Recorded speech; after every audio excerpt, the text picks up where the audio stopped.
So I want to take a minute to compare and contrast these two great multi-tools. The first one here is the Swiss Tool, and the second one is the Leatherman Charge TTI. These are both great multi-tools, and if you have a limited budget, you might be considering which one you want.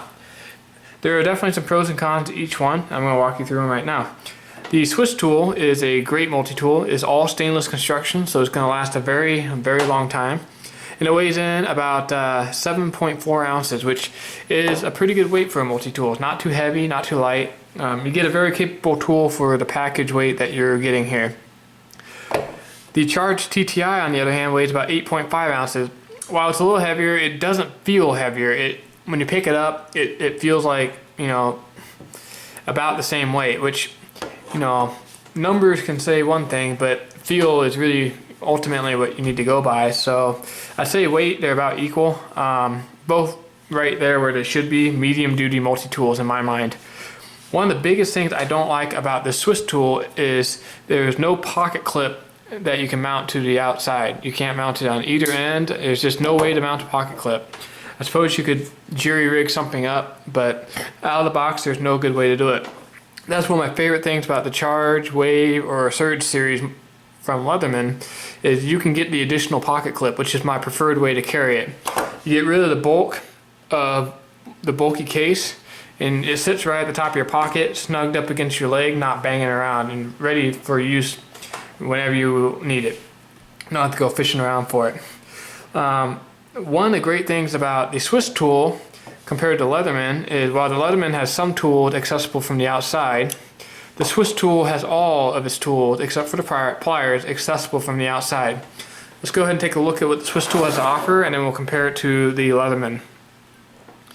On this side, you got the screwdriver, the the bottle opener, and a wire, bender or whatever you want to call that. Forgive me if I get some of these a little bit off. You can call things different names. But one thing that's nice about this flathead screwdriver is this is on a relatively long shank, so you can get into some tight places. That's one of the downsides about the Charge flat screwdriver that it has, which would be right there, to switch it out. It's kind of short and stout, and it's definitely harder to get into tight places. You can tell that the Swiss Tool is much better at getting into tight places, so that's a good thing about that particular tool. And then you got several options for screwdrivers, but this side over here is more of a chisel, if you can see that. A nice sharp chisel there, scraper, that comes in really handy. And then you got some wire strippers here. This is probably my favorite tool on this multi-tool other than the pliers. Just it doesn't damage your knife blades. You have some ability to strip wires and maybe scrape some goo or gunk or whatever off without messing up your blade. Also on this side, notice I'm having a little trouble getting these tools out. I'm going to get into that in a minute. Also on this side, you have the kind of standard butter knife that the Swiss Army knives are so famous for, and this is an extra long one. I do really like this knife design. It's I don't know what the steel is. It's a relatively soft stainless steel. It's easy to sharpen, but it's also easy to dull up. But it is a nice knife design, nice and long, very capable knife. One of the things I don't like about this knife is there's no fingernail snick or location to pull it out on this side. So to get it out, you can't just do a one-handed deploy or even get your fingernail in there. You gotta do it from the inside, which I find kind of annoying. There's really no reason that Swiss Army or Victorinox couldn't have cut a little piece of metal out there and made it one finger deployable. But the knife itself is very nice. I do like it. I use it quite a bit. I don't find I have any trouble with it. One of the nice things about Swiss Army knives or Victorinox knives, as I'm sure people are aware, is since it is a softer steel, you're less likely to chip it. You're less likely to break it. It might bend. You can always straighten it out. But in a situation, maybe a survival situation, you're not likely to permanently damage the knife to the point where it can't be used anymore. Over here you also have the awl, which is quite nice, or piercing tool. And then it's got the package carrier, which isn't really all that useful. You might be able to use it in, setting up some snares or stuff like that. I don't personally use it that much. I'm sure there is a practical use that other people have. It's just something I don't use much.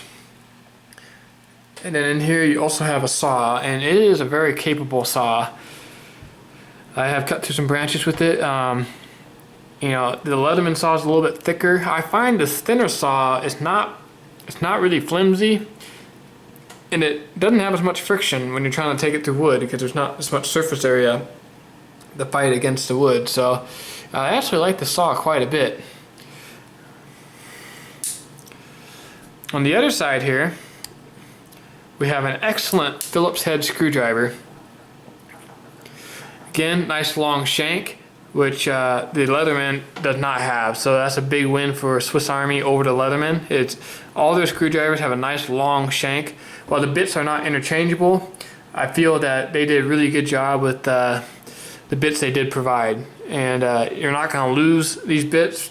They're permanently attached to the tool. So I think they did a really good job with that decision there. And trying to get down here, again, I feel like the deploying of the tools on this multi-tool could have been better. See how the finger snick on this is on the outside? On other tools it's on the inside, and it's kind of, I don't feel that the deployment of the tools with this multi-tool is very refined. It could have been a little bit more thought out, maybe remove some material from the handle in places in order to make it more accessible. But they're there, they're all on the outside of the tool, so you're not fumbling with them too much. It's just, I don't know, it seems like it could have been done a little bit more elegantly. But again, here we have the can opener. Everybody loves the Swiss Army Victorinox can openers. They do a really good job on them. It's been around forever, it's proven, nothing to knock there. And then you have this relatively nice file. I don't use files very much on my multi-tools, as you'll hear me say in other reviews, but it's got your file, so no complaints there. And then you also have a pair of scissors. One complaint I have about these scissors, and I know I sound like a whiner, but it is what it is they are very stout scissors, which I love, but they're very narrow as far as what they can cut. You can't get a very deep purchase on whatever you're trying to cut. It can't cut that thick of material. The material can fit in there, cuts no problem. It's just, I feel the scissors could have been, again, designed a little bit better. They do feel robust. You could replace the spring if you ever had to. I guess it's riveted in there, so no, you couldn't. But the scissors, they do function. They're just not very beefy, if you will, as far as how much they can cut. I mean, they're beefy, but you can't really put that beefiness to good use just because it's kind of just narrow. Anyways, you have another flathead screwdriver, a little bit smaller one, and again, I have to hand it to Swiss Army. Victorinox they put nice long shanks on all their screwdrivers, and that's really the biggest thing that Victorinox has over the Leatherman. Is if you use the screwdrivers a lot, you should definitely consider this tool because it has long shanks. All the screwdrivers are accessible from the outside of the tool, and I think they're going to serve you well if that's a feature you use frequently. So that's all the outside accessible tools. Let's jump to the inside. Here is the pliers. And the pliers I actually love these pliers compared to the Leatherman pliers, especially the newer Leatherman pliers that are more squared off. While they're a little bit blunt nosed, you can see that they pinch at the very tip quite well, which works great. Sometimes on the other multi-tools, not necessarily Leatherman, but other multi-tools, they don't have that nice pinch at the tip, which is really the most useful part of the pliers. They're very sturdy. They don't wiggle or twist out when you try to grip something with a lot of force. They have about the same opening as other multi-tools. I think the pliers are actually quite good on this multi-tool. Another thing is you're not going to pinch your hand in this multi-tool. See how there's a gap in there? You're not going to pinch your hand the same way you would on a Leatherman multi-tool. You see in there how tight it gets. It's very easy to pinch your hand on these Leatherman tools.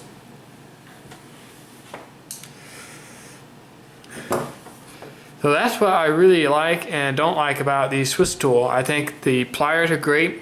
The screwdrivers that come on the outside of the Swiss tool are very good. The two things I don't like about the Swiss tool is that it's not one hand usable. You really need two hands to get into the fingernail snicks on the various tools, and you have to really get on the inside of the tool. There aren't very many ways to access the tool from the outside like the Leatherman itself. For example, the Leatherman tool, you can access multiple blades with one hand from the outside. They have a little cutout in the handle in order, to allow you to just slip your finger in there. You don't have to get in there and use your fingernail. So that's some of the things I like about Leatherman over the Swiss tool. Cost real quick. The Swiss tool here is going to cost you around $90 to $80 depending where you find it. I bought this one off Amazon, and the Leatherman Charge TTI is probably going to run you around $100. The AL version might be a little less. The titanium version might be a little bit more.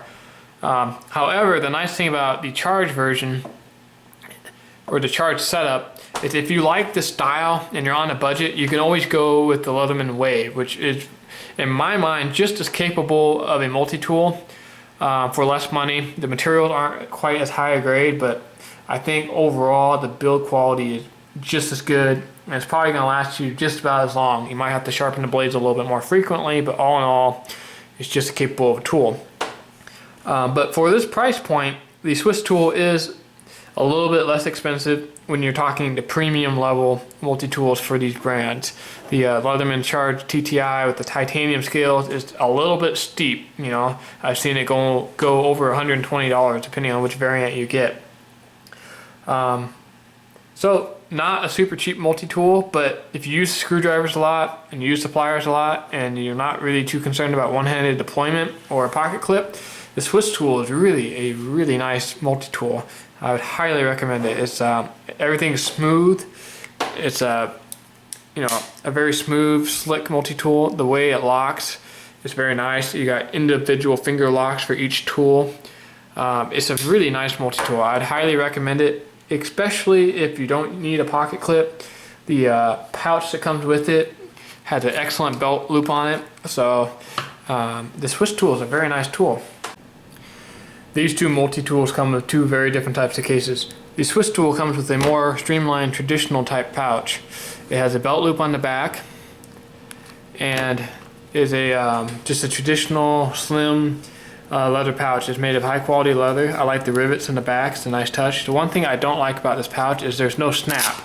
The flap is held down with a piece of Velcro.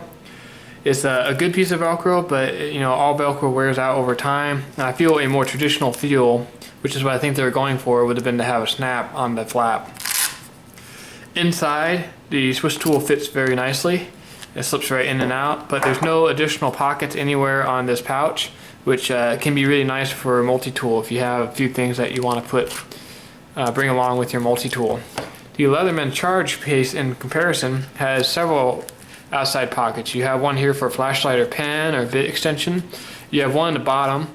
This does not hold the extra bit kit, but you could put several different things in there. It's got some good sized drain holes in case it gets wet, and frankly the nylon on the side gives it a little extra give. So if you want to put a different Leatherman tool in here, you have a little flexibility. Inside this Leatherman case there is no pouch, but some of the other Leathermans and the newer ones I've seen, they do carry a pouch if you get the kit or the tool that has the bit kit with it. I hope this video is helpful, especially if you're trying to consider which multi-tool to buy between these two models. They both have their pros, they both have their cons. If you like this video, please like, subscribe my channel, and check out some of the other great videos I have to offer.